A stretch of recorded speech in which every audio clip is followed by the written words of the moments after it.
Je m'appelle Jean-Luc Dieny. Je suis un professeur d'art appliqué qui travaille à Garchizy et à Nevers, plus précisément, dans la Nièvre, au lycée Alain Colas et à l'école supérieure d'art appliqué de Bourgogne. Voilà. J'ai fait des études à l'ENSET, Normal Sup, pour enseigner les arts plastiques, les arts, et puis tout ce qui a trait au monde du design. Donc l'architecture, le graphisme, le design objet, le stylisme de mode, voilà. Et puis depuis plus de 35 ans, j'enseigne à des adultes, à des jeunes gens ou à des lycéens. Et je les accompagne dans un cheminement créatif qui leur permet voilà, de se chercher, de se trouver, de trouver leur voie d'orientation. Donc j'ai consacré ma vie jusqu'ici à mon métier de professeur. À côté de ça, je suis un papa, un père, un grand-père. J'ai 4 petits-enfants et ma vie de famille est importante pour moi. Alors, je suis professeur d'art appliqué, mais j'ai aussi une pratique artistique très diversifiée et que je vais certainement cultiver dans les années à venir parce que je suis à l'aube de ma retraite et du coup, je vais pouvoir davantage développer cette pratique artistique qui me tient à cœur. Voilà. Alors, ce livre, je trouve qu'il est courageux, il est humain et il est profond. À sa lecture, je crois que c'est assez limpide, voilà. Courageux, humain et profond dans le sens spirituel. Alors j'ai rencontré Joël grâce à Caroline, qui est ma fille libraire à Bergerac. Il lui avait présenté son manuscrit et en lui demandant si elle connaissait un illustrateur.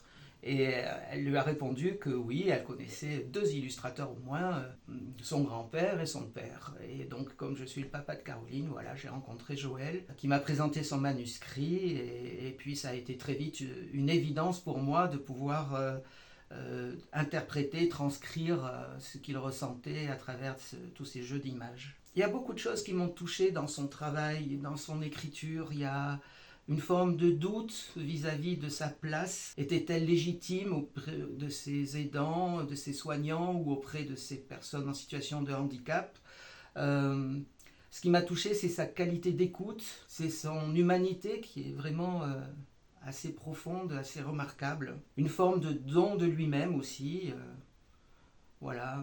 Alors, l'inspiration, c'est avant tout beaucoup de travail et d'entraînement. Et en étant professeur et en accompagnant des dizaines d'élèves tous les jours dans une démarche créative, j'ai cette habitude de trouver sans cesse des idées. Donc l'entraînement, je l'ai vraiment depuis des dizaines d'années. Voilà. Je crois que c'est intéressant de vous dire que l'inspiration à la lecture du livre de Joël, très vite, en fait, je me suis focalisé sur un objectif qui était un vrai challenge, qui était de trouver des techniques plastiques qui reflètent en fait une forme de joie, de légèreté ou de spiritualité. Ce que je veux dire, c'est que dans les expériences de Joël, ces expériences auprès de personnes lourdement handicapées, c'était parfois chargé. Les écrits sont chargés. Le retour qu'il avait des soignants était difficile. Et donc, si j'avais utilisé des techniques plastiques qui, au premier abord, auraient été un peu expressionnistes, avec un trait noir, ça aurait été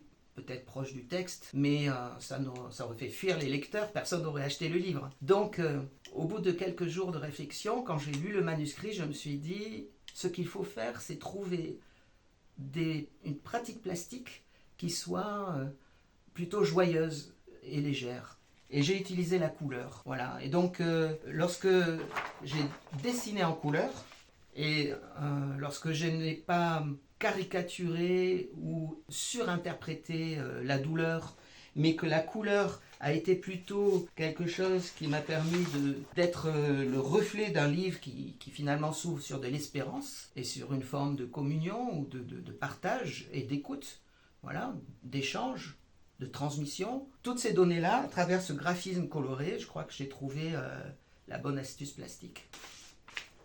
Ce que je peux aussi dire qui me semble intéressant pour le lecteur, c'est de montrer comment la métaphore du fauteuil roulant est intéressante du point de vue de la polysémie de l'image. C'est-à-dire que pour quelqu'un qui n'a pas de problème, quelqu'un de mobilité normale, lorsqu'il découvre un fauteuil roulant, lorsqu'il le rencontre dans la rue, c'est tout de suite un objet un peu chargé, synonyme de handicap. Alors que pour la personne à mobilité réduite, un fauteuil roulant, c'est au contraire le synonyme de la liberté, de l'autonomie et donc d'une forme de joie retrouvée.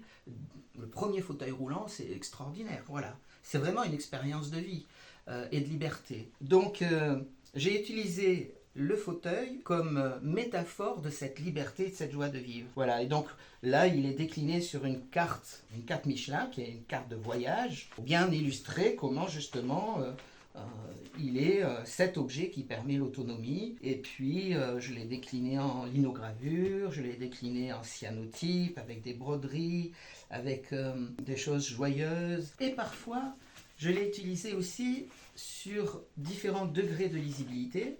Voilà, une partition de musique toute simple, mais qui, une fois éclairée, fait apparaître dans la chair du papier cet objet métaphorique qui est un synonyme de liberté, quoi. Et donc il y a une lecture à deux niveaux, la lecture de la musique et puis la lecture de l'objet, et cette connivence, je dirais, d'une lecture à deux niveaux, premier degré, deuxième degré, voilà. Ça, je trouve que c'est assez intéressant.